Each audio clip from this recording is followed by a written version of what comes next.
Does God exist?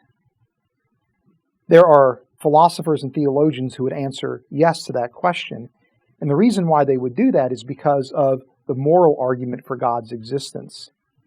In a past episodes, we talked about what the moral argument is and what are some challenges to the moral argument. In this episode, we want to show how we can make a positive case in favor of the moral argument for God's existence. And to help us do that, I'm joined by Christian scholar Dr. Travis Campbell. Travis, very quickly again, could you just review what the moral argument is for God's existence? Sure. Premise one, if God does not exist, then objective moral values and principles do not exist. Premise two, objective moral values and principles do exist. Therefore, God does exist.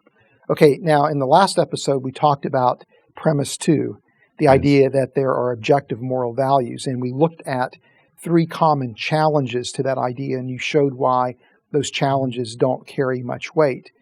But is it possible for us to make a positive case for objective moral values?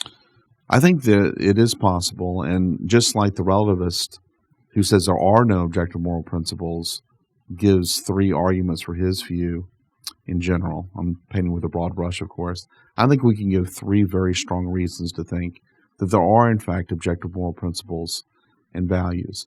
The first argument that I would give is this: there are no ethical relativists.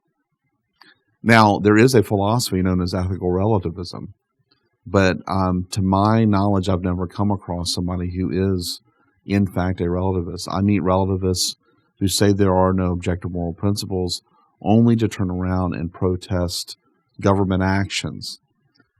Take all the violence that we see going on in the streets of some of our major cities between minorities and the police. I think everybody is very concerned with justice.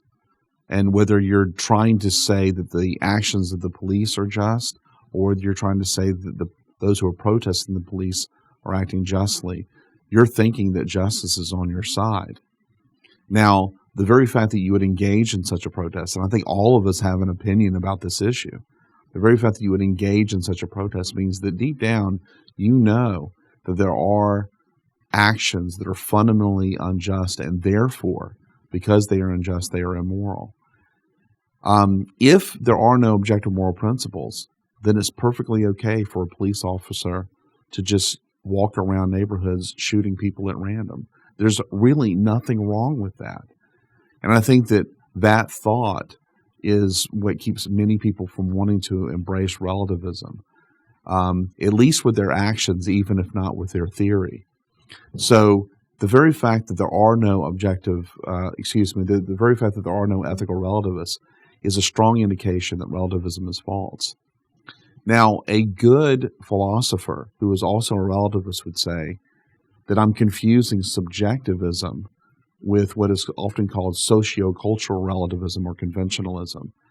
Subjectivism is the view that says that values differ from person to person. So I have my values, you have your values, and both are equally valid. A sophisticated relativist is not going to embrace such a view because that would entail anarchy in our society. But a conventionalist will say values do differ from culture to culture. It is the culture that determines the truthfulness of a moral value. Now, the problem with conventionalism, in my estimation, and the estimation of other philosophers, is that it falls prey to what we call the moral reformer's dilemma. If conventionalism is true, then there are no moral reformers.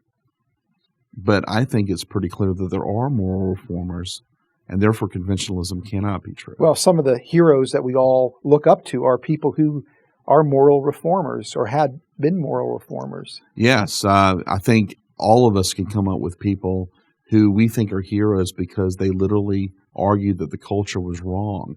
Martin Luther King, Gandhi, in the 19th century, William Lloyd Garrison and Frederick Douglass.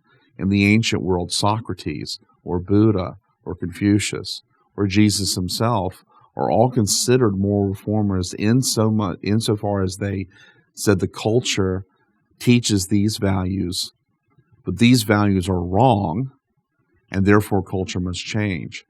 And so an ethical relativist is kind of at the horns of a dilemma.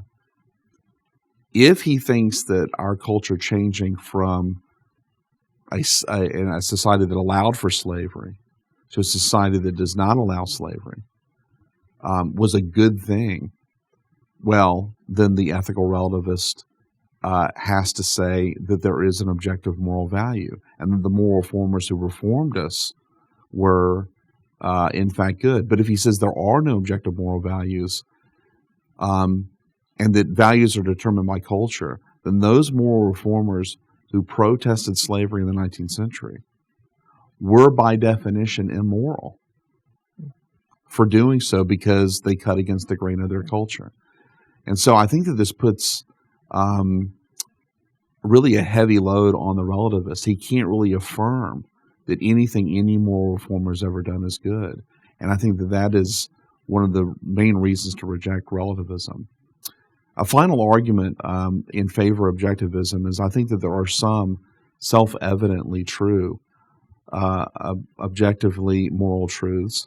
And I think a really clear example of this would be one that I gave in a prior video. Do not torture babies for the fun of it. Now, I'm of the opinion that once you know what the word baby means, and torture and for the fun of it means, then you just know by hearing the proposition that that is true. Just like if you know what 2 and 4 and what an equal sign and a plus sign means, then when you see 2 plus 2 equals 4, you just know that that's true intuitively. We know just as intuitively that torturing babies for the fun of it is wrong.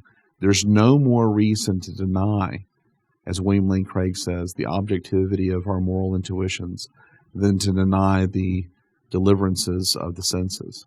Any argument you give me that objective moral principles do not exist, I can give you similar arguments that you shouldn't trust the deliverances of your senses. And for these reasons, I think premise 2 is very solid. It's a sound premise that there are, in fact, objectively true moral principles and values.